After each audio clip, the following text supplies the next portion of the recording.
नमस्कार साथियों। आज हम जो राजस्थान भर्ती परीक्षाएं हैं या अन्य भर्ती परीक्षाओं में जो महत्वपूर्ण टॉपिक होता है हिंदी का, वो होता है वर्ण विचार। अब वर्ण विचार के बारे में हम पढ़ेंगे। हिंदी व्याकरण का सबसे महत्वपूर्ण टॉपिक है, सबसे पहला टॉपिक है प्रथम। वर्ण किसे कहते हैं या वर्ण की परिभाषा क्या होती है? भाषा की सबसे छोटी ध्वनि होती है वो वर्ण कहलाती है। भाषा की सबसे छोटी ध्वनि क्या कहलाती है? वर्ण कहलाती है। या अर्थात ऐसी ध्वनि जिसका अंतिम विभाजन कर दिया गया है और आगे विभाजन किया जाना संभव नहीं है, यानी उसका अंतिम विभाजन कर दिया गया और उसको आगे विभाजित नहीं कर सकते। जैसे क, हलत, च, ट, त, प, ए, ई, उ, री इत्यादि, ये सभी क्या है? वर्ण है। अब वर्ण के अलावा एक और होता है अक्षर होता है। अक्षर क्या होता है? अक्षर होता है मतलब जैसे वर्ण या वर्णों का समूह है। ये जो वर्ण दे रखे हैं ये वर्ण या इनका समूह है, या तो कोई अकेला वर्ण हो या एक से अधिक वर्ण मिलकर समूह बनाकर जो है वो अक्षर कहलाता है। जैसे क है, क बना है क और ए, यानी ये वर्णों का समूह है क, तो ये अक्षर है। अर्थात इसकी परिभाषा होगी कि जब किसी वर्ण या वर्णों के समूह का उच्चारण जीभ के एक झटके के साथ कर दिया जाता है, उच्चारण इनका जीभ के एक झटके के साथ किया जाता है, तो ये क्या कहलाते हैं? वर्णों। इन वर्णों को या वर्णों के समूह क्या कहते हैं? अक्षर कहते हैं। जैसे क, च, ट, त, प, ए, ई, उ, री, ये सारे अक्षर हैं। देखो इसमें ए, ई, उ, री और ए, ई, उ, री या स्वर मान लो इनको, तो ये सभी क्या है? वर्ण में भी शामिल है और अक्षर में भी शामिल है। यानी कि जब ये लिखित रूप में है तो इनको वर्ण कहते हैं, और जब इनका उच्चारण किया जाता है तो इनको अक्षर कहा जाता है। और जो व्यंजन है जो बिना ए के या हलंत के साथ लिखे हुए हैं वो वर्ण हैं, और बिना हलंत के हैं या जिनमें ए जुड़ा हुआ है वो अक्षर है। इसकी सीधी सी परिभाषा ये होगी। इसके बाद देखें तो सभी स्वर ध्वनियाँ वर्ण और अक्षर दोनों में शामिल की गई हैं। वर्ण और अक्षर दोनों में शामिल की गई हैं, लेकिन क्या है, लेखन के आधार पर स्वर ध्वनियों को तो क्या कह जाते हैं? वर्ण, और उच्चारण के आधार पर इनको क्या कहते हैं? अक्षर कहते हैं। ऐसे ही व्यंजन ध्वनियाँ हैं, यदि हलंत के रूप में लिखी हुई हैं तो ये वर्ण है, और बिना हलंत के लिखी हुई है तो ये अक्षर है। जैसे कि उसमें पूछता हूँ आपसे कि निम्न में से वर्ण नहीं है, वर्ण कौन सा नहीं है? क हलंत के साथ लिखा हुआ है तो वर्ण है। ई क्या है? ये अक्षर भी है और वर्ण भी है।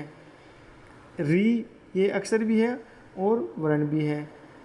फ ये बिना हलंत के लिखा हो तो अक्षर है, साफ साफ दिख रहा है अक्षर है। इनको भी अपन विकल्प से अक्षर मान सकते हैं। यदि मान लो इसको हलंत कर देते हैं और यहाँ पर री की जगह मान लो दूसरा वर्ण होता च हलंत के साथ में, तो इसमें पूछा जाता कि निम्न में से वर्ण नहीं है, तो यहाँ पर वर्ण नहीं है क्या होगा? ई होगा। ऑप्शन से देखना है, क्योंकि हलंत वाले तो सारे वर्ण हैं, तो स्वर है वो वर्ण में भी शामिल किया जाता है और अक्षर में भी शामिल किया जाता है। उच्चारण के आधार पर तो ये अक्षर में होता है और लिखित रूप में ये वर्ण में होता है। इसलिए यहाँ पर विकल्प के आधार पर इसको अपन अक्षर मान सकते हैं, वर्ण नहीं मान सकते। इसके आगे बढ़ते अपन। अब इसके बाद में वर्णों के भेद। वर्णों के क्या भेद होते हैं? कौन कौन से वर्णों के भेद किए गए हैं वो अपन ज़रा थोड़ा सा देखेंगे इनको। देखिए वर्णों के भेद। वर्ण है वो दो प्रकार के होते हैं। वर्ण कितने प्रकार के होते हैं? एक होता है स्वर वर्ण और एक होता है व्यंजन वर्ण। स्वर जिसमें हिंदी व्याकरण में स्वरों की संख्या मानी जाती है कितनी? 11 स्वर होते हैं, जिनका उच्चारण है बिना किसी दूसरे वर्ण की सहायता के किया जाता है। यानी जब किसी ध्वनि का उच्चारण करने पर हमारे फेफड़ों से उठी विश्वास वायु हमारे मुख में आकर बिना किसी संघर्ष, बाधा, रुकावट, व्यवधान के मुख से बाहर निकल जाती है तो वो स्वर ध्वनि कहलाती है। या इनकी दूसरी परिभाषा देखिए तो मुख से स्वतः उच्चारित होने वाली ध्वनियाँ स्वर कहलाती हैं। इनकी संख्या 11 होती है, या इनको ऐसे मान सकते हैं कि ये स्वतंत्र ध्वनियाँ होती हैं बिना किसी दूसरे वर्ण के इनका उच्चारण होता है। इनकी संख्या कितनी है? 11। ए, आ, ई, उ, री, ए, ऐ, ओ, औ। इस तरह से कुल 11 जो ध्वनियाँ हैं, वर्ण हैं, उनको स्वर माना गया है। अब देखिए स्वर है। अब ये हिंदी भाषा है, हिंदी भाषा का विकास है वो किस तरह से हुआ है? हिंदी मूलतः संस्कृत भाषा से ही बनकर आई है। संस्कृत, जैसे संस्कृत है, मूल भाषा हिंदी की संस्कृत है। संस्कृत से पाली, ये क्रम चला है। संस्कृत के बाद में पाली, पाली के बाद में प्राकृत, प्राकृत के बाद में अपभ्रंश, और अपभ्रंश के बाद में हिंदी भाषा का ये रूप आया। अब इन भाषाओं में कई बार पूछा जाता है कि संस्कृत में कितने स्वर माने जाते हैं, पाली में कितने होते हैं, प्राकृत में कौन से होते हैं, अपभ्रंश में कौन से होते हैं, हिंदी में कौन से स्वर होते हैं। इस तरह के कई बार भर्ती परीक्षाओं में पूछा गया है क्वेश्चन भी, तो अपन इसको भी देखते हैं। जैसे संस्कृत है, मूल भाषा संस्कृत है हिंदी की, तो इसके मूलतः पाणिनि के अनुसार माना जाता है। पाणिनि मुनि के अनुसार इन्होंने 9 तो मूल स्वर बताए हैं और 4 अन्य स्वर बताए हैं। तो टोटल ही संस्कृत भाषा में कितने स्वर हो गए? 13 स्वर हो गए। यानी मूल स्वर तो हो गए 9 और अन्य स्वर हो गए 4। जैसे मूल स्वर 9 कौन से? ए, ई, उ, री, लरी, ए, ओ, ऐ, औ। ये 9 तो हैं मूल स्वर।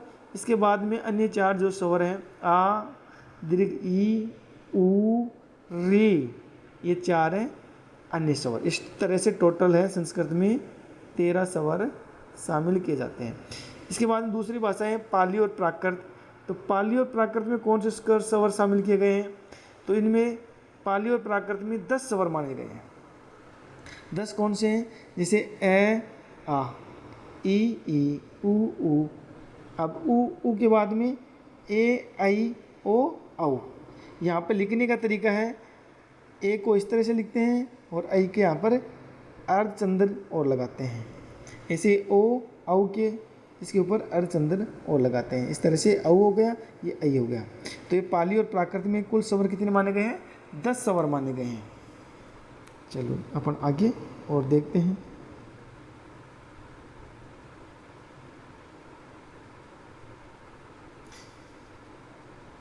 इसके बाद में और कौन से हैं? जो पाली और प्राकृत के बाद में भाषा आती है अपभ्रंश।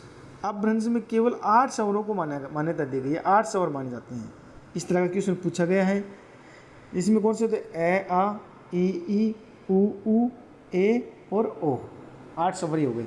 अब ये क्वेश्चन आया हुआ क्वेश्चन है आपके एग्जाम पहले आया हुआ है शिक्षक भर्ती परीक्षा में कि निम्न में से अपभ्रंश में प्रयुक्त होने वाला स्वर नहीं है। तो नहीं कौन सा अपभ्रंश में? 8 स्वर हैं। 8 स्वरों के अलावा जो है वो इसमें शामिल नहीं है। ए, आ है, ई भी है, ए, ओ भी है, ऐ और औ नहीं है। ये दोनों ही स्वर किस में नहीं है? अपभ्रंश भाषा में नहीं।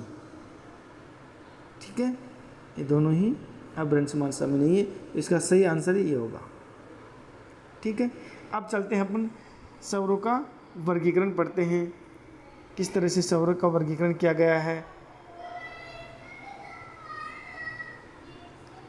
इसमें पहला है मात्रा काल के आधार पर, उच्चारण के आधार पर, जीवा के उत्थापित भाग के आधार पर, ओष्ठ गोलाई के आधार पर, मुखाकृति के आधार पर। ये 5 प्रकार से स्वरों का वर्गीकरण किया गया है। मात्रा काल के आधार पर, मात्राओं के आधार पर, यानी किसी भी स्वर के उच्चारण में लगने वाले समय को क्या कहते हैं? मात्रा कहते हैं। तो पहले अपन देखते हैं मात्रा काल के आधार पर। तो मात्रा काल क्या होती है? किसी भी स्वर के उच्चारण में लगने वाले समय को क्या कहते हैं? मात्रा कहते हैं। और इस आधार पर स्वर हैं वो 3 प्रकार के होते हैं, ह्रस्व स्वर, दीर्घ स्वर और प्लुत स्वर। दीर्घ स्वर तो कितने हैं? 7 हैं। दीर्घ स्वर कितने हैं? 4।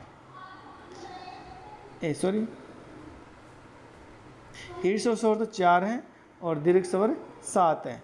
प्लुत स्वर वैसे कोई सा भी नहीं होता है। यदि किसी स्वर के बाद में ये 3 का निशान लगाते हैं, 3 का निशान लगाते हैं, तो स्वयं प्लुत स्वर होता है। जैसे ए है, ये सामान्य स्वर है, इसके आगे इस तरह से लगाएंगे तो ये प्लुत स्वर बन गया। ऐसे आ, ये प्लुत स्वर बन गया। इस तरह से यानी कि इसमें 1 मात्रा होती है, इसमें 2 मात्राएं होती है, इसमें 3 मात्राएं होती है। इसको एक मात्रिक स्वर भी कहते हैं, इसको द्विमात्रिक भी कहते हैं और इसको त्रिमात्रिक स्वर भी कहते हैं। चलो आगे अपन इसको और देखते हैं डिटेल से।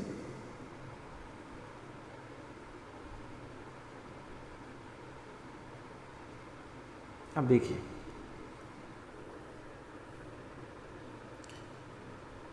ये ह्रस्व स्वर है, यानी कि जिस स्वर के उच्चारण में सामान्य समय लगे या एक मात्रा का समय लगता है तो वो ह्रस्व स्वर कहलाता है। एक मात्रा होने के कारण इसको एक मात्रिक स्वर भी कहते हैं और इनको मूल स्वर भी कहा जाता है। हिंदी वर्णमाला में कुल कितने स्वर होते हैं? 4 स्वर होते हैं। ए, ई, उ, री, इस तरह से 4 है वो मूल स्वर होते हैं, ह्रस्व स्वर होते हैं। दीर्घ स्वर क्या होते हैं? सामान्य से दुगुना समय लगता है। जैसे ह्रस्व स्वर से दुगुना समय लगता है तो वो क्या होते हैं? दीर्घ स्वर होते हैं। 2 मात्राओं को समय लगता है, इसलिए इसको 2 मात्राओं को समय लगने के कारण इसको द्विमात्रिक स्वर भी कहते हैं। और इनकी संख्या कितनी मानी जाती है? 7 मानी जाती है। आ, ई, उ, ए, ऐ, ओ, औ, इस तरह से ये 7 हैं। ये कौन से स्वर हो गए? दीर्घ स्वर हो गए। अब दीर्घ स्वर हैं वो प्रायः 2-2 स्वरों के मिलने से बने हैं, इसलिए इनको संयुक्त स्वर के नाम से भी पुकारा जाता है। ये जो दीर्घ स्वर हैं ये संयुक्त स्वर के नाम से भी जाने जाते हैं। जैसे अपन देखते हैं संयुक्त स्वर है, फिर संयुक्त स्वरों को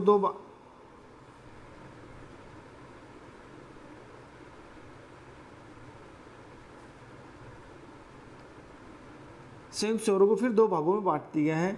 2 भाग कौन कौन से होते हैं? एक होता है समान अक्षर, एक होता है संधि अक्षर या संधि स्वर, यानी जो संधि हो। जैसे समान अक्षर होते हैं 6 समान अक्षर होते हैं।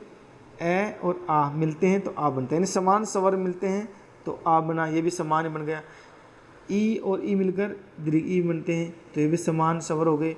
और ऊ मिलकर बनते हैं ऊ दीर्घ ऊ, तो ये भी समान स्वर हो गए। इस तरह से 6 हो गए। ए, ई, उ, आ, ई, उ, इस तरह से 6 स्वर हैं वो कौन से हो गए? समान अक्षर।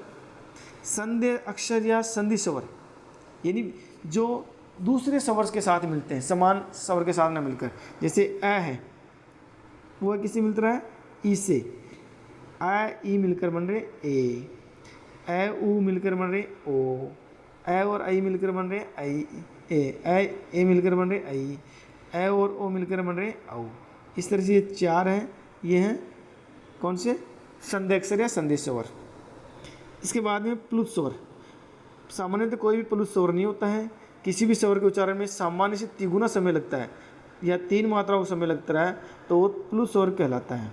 यानी 3 मात्राओं का समय लगने के कारण इनको त्रिमात्रिक स्वर भी कहते हैं। और इनके रूप को स्वर के प्लुत रूप को दर्शाने के लिए उसके साथ इस तरह का 3 का निशान चिन्ह लगाते हैं। ए, आ, ई, उ, री, यू, उ, री, ए, आई, ओ, आउ, इस तरह से ये स्वर माने जाते हैं प्लुत स्वर। धन्यवाद। इसके बाद का जो वीडियो है टॉपिक है अपन बाद में पढ़ेंगे। Thank you so much.